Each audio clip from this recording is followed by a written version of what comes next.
نے وہ دن دکھایا، اللہ نے وہ موقع عطا فرمایا، اللہ نے وہ توفیق بخشی، کرم فرمایا، اپنا فضل فرمایا کہ اللہ نے ہمیں عید سعید جیسی خوشی عطا فرمائی۔ سبحان اللہ۔ آج عید کا دن ہے، مطلب خوشی کا دن ہے۔ آج ایک دوسرے کی غلطیوں کو بھلا کر گلے لگانے کا دن ہے۔ سبحان اللہ۔ سبحان اللہ۔ آج ماں باپ سے گلے ملنے کا دن ہے۔ سبحان اللہ۔ آج محبت سے ماں باپ کو دیکھنے کا دن ہے۔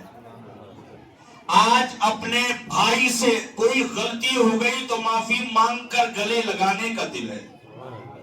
اللہ نے ہمیں ایسا بھی دن عطا فرمایا ہے، اللہ نے ہمیں ایسا موقع بھی عطا فرمایا ہے۔ ارشاد فرماتا ہے، قُلْ بِفَضْلِ اللَّهِ وَبِرَحْمَتِهِ فَبِذَلِكَ فَلْيَفْرَحُوا۔ رب کا فرمان ہو رہا ہے، اے محبوب فرما دو، جب اللہ تبارک و تعالی سے انہیں کوئی نعمت مل جائے تو اس نعمت پر اللہ کے فضل پر وہ خوش ہو جایا کریں۔ سبحان اللہ۔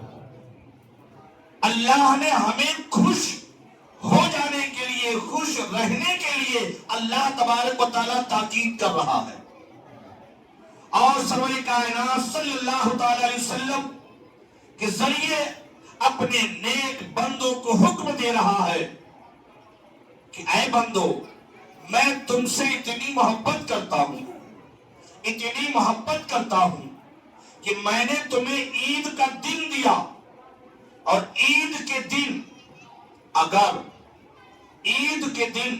اگر تم سے کوئی غلطی ہو گئی، عید کے دن یا اس سے پہلے بھائی سے کوئی مسئلہ تھا، پڑوس سے کوئی معاملہ تھا، کسی بھی طرح سے کوئی ایسی باتیں تھی، تو اللہ تبارک و تعالیٰ فرماتا ہے کہ اللہ کی نعمتوں کو یاد کیا کرو اس وقت، اللہ کی رحمتوں کو یاد کیا کرو اس وقت، اور ان ساری غلطیوں کو، ان ساری چیزوں کو درگزر کر کے اپنے بھائی سے، اپنے باپ سے، اپنے پڑوسی سے، اپنے دوست سے، اپنے دشمن سے گلے مل جایا کرو۔ اللہ تبارک و تعالیٰ فرماتا ہے میں ان دونوں کو بخش دیتا ہوں۔ سبحان اللہ۔ سبحان اللہ۔ جب کوئی ایک دوسرے سے گلے ملتا ہے، محبت سے ملتا ہے، اظہار سے ملتا ہے، پیار سے ملتا ہے، تو اللہ کہتا ہے میں ان دونوں کو بخش دیتا ہوں، ان دونوں کی مغفرت کر دیتا ہوں۔ یہ اللہ کا بھی فضل ہے، یہ رحم ہے، یہ کرم ہے۔ اللہ نے ہمیں رمضان جیسی نعمت عطا فرمائی، اللہ نے ہمیں شب قدر جیسی رات عطا فرمائی، اللہ نے ہمیں تراویح کی نماز سنت موقدہ پڑھنے کا موقع عطا فرمایا، اللہ نے تلاوت قرآن کرنے کا ایک بہترین موقع عطا فرمایا۔ میرے دوست، اللہ تبارک و تعالیٰ نے اتنا کرم کیا ہم پر، اتنا فضل کیا کہ جو ہمارا سب سے بڑا دشمن ہے اللہ نے اسے قید میں ڈال دیا۔ سبحان اللہ۔ سبحان اللہ۔ اس سے بڑا اور کوئی کرم نہیں ہو سکتا۔ اللہ رب العزت ہم پر اتنا بھروسہ کرتا ہے، اپنے نیک بندوں پر اتنا بھروسہ کرتا ہے۔ مثال کے طور پر آپ کا کوئی عزیز ہو، کوئی دوست ہو، بڑا چہیتا ہو، بہت بھروسہ کرتے ہیں آپ اس پر، کوئی کہے کہ آپ کا فلاں دوست ہے، آپ اس پہ بہت بھروسہ کرتے ہو، محبت کرتے ہو،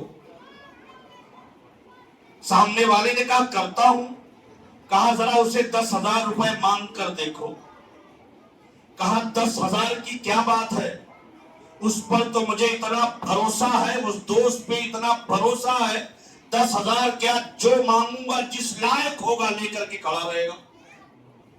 وہ ہمارا دوست، اس پر بھروسہ ہے، کہا مانگ کر دیکھو. دوست نے دوست سے مانگ کر دیکھا اور جب مانگ کر دیکھا تو دوست مکر گیا. کہا نہیں ہے. دوست جانتا ہے کہ ہے لیکن کہتا ہے نہیں ہے, نہیں دے پاؤں گا. ہوتا تو ضرور دیتا, ایک بہانہ مار دیا. سامنے والا جانتا ہے کہ اس کے پاس ہے پر دے نہیں رہا ہے. اور جس نے کہا کہ اپنے دوست سے مانگو, اس نے چیلنج کروایا, مانگو اگر محبت کرتا ہے تو دے گا. اب اس نے نہیں دیا تو اس کے سامنے کیا ہوا؟ رسوا ہوا.